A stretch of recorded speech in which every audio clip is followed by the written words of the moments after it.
All I gotta say is, thank God this didn't happen a couple of weeks ago, cause that could have turned very wrong for most of the league. Anyhow, hello, uh, random midweek video here. We have some big news coming out of Las Vegas, or at least. Their UNLV's quarterback has transferred out. Not any quarterback, their starting one. Over $100,000, which is probably a lot for him, considering he's in G5. But this is, just after UNLV pledged their commit to stay in the Mountain West because they are in a state school. Pack State. Anyhow, so what exactly is this? Well, Matthew Sluka, he was apparently promised $100,000 by whom was it? The OC? I think it was the OC. Yes, an assistant coach had made it, but it was the offensive coordinator. He had transferred from the FCS Holy Cross. I think I actually remember him. He played pretty well against Boston College, but um, so he was promised 100K supposedly, but at this point he's only gotten a $3,000 a month offer, which sounds pretty low if I'm gonna be honest.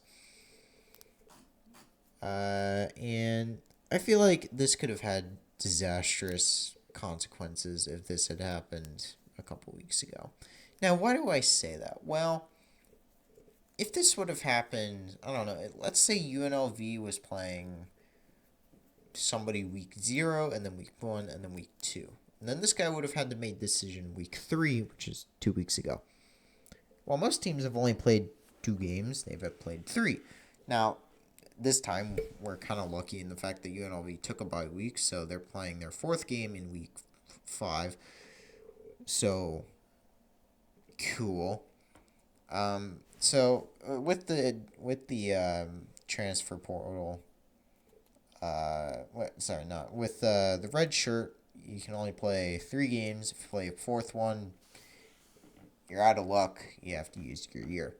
So he decided that he didn't want to stay because he wasn't getting paid his money, and now he's left for whatever. We don't really know. We don't really know if any team is recruiting him. Supposedly he is getting recruited, but we don't know. He's a dual threat quarterback. A lot of rushes.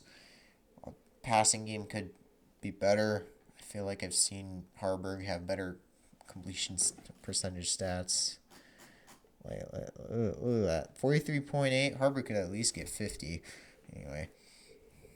So, how does how would this spark? Well, you would have probably put a lot of seed plants into other teams, other quarterbacks, other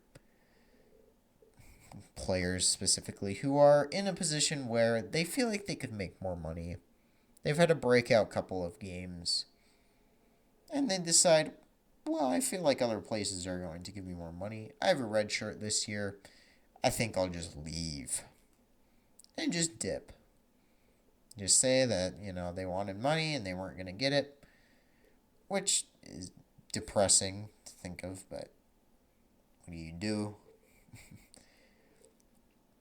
So now he's left. His agent is not, apparently is not licensed in the state of Nevada. Sure, okay. But they were possibly going to be going to the playoffs with their G5 spot, but it's not going to happen. Well, it might happen depending on their QB, but it just horridly depends on what they do. Now,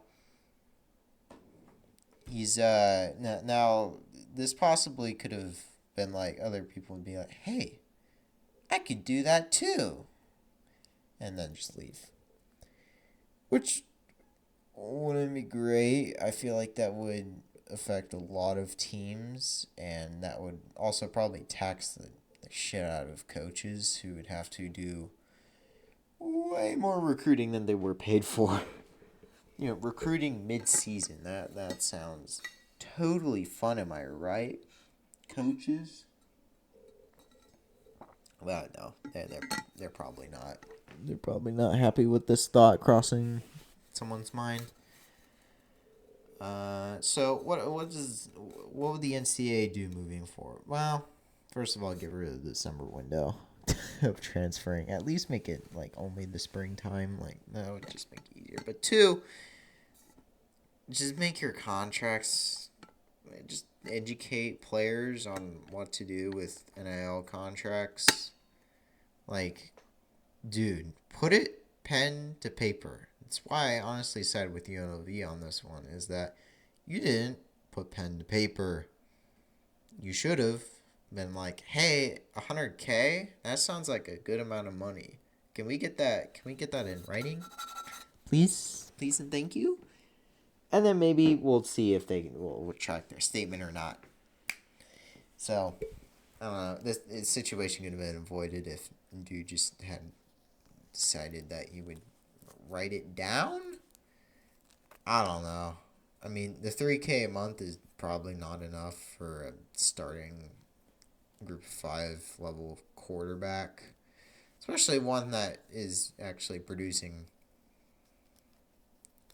I mean, 3-0 against two Big 12 wins is pretty good, I will say. So,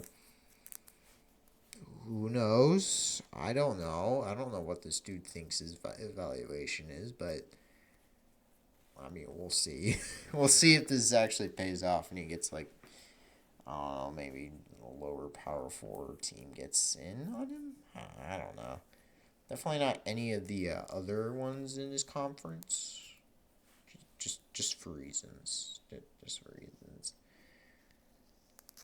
But this is very dangerous. This is very dangerous for the college football world to think about, and honestly just pushes more people to the salary option, which is just making sure that just putting pen to paper that you are getting paid X amount of money per week, and this is how much it is over the year. All right, sign here. Now, that could may or may not have dangerous consequences in its own right, but as of right now, this is honestly way more dangerous for teams because your player, the player that you spent a crap ton of time recruiting and giving a nice good chunk of change for an NIL deal could be like, I'm not getting paid enough here. I'm only getting paid 100K a month. He wasn't getting paid 100K a month. I'm just saying, when you're getting paid enough 100K a month, I think I could get like 200K a month. I'll just leave and be done with this year. I'm glad a red shirt exists. Thanks, Nebraska.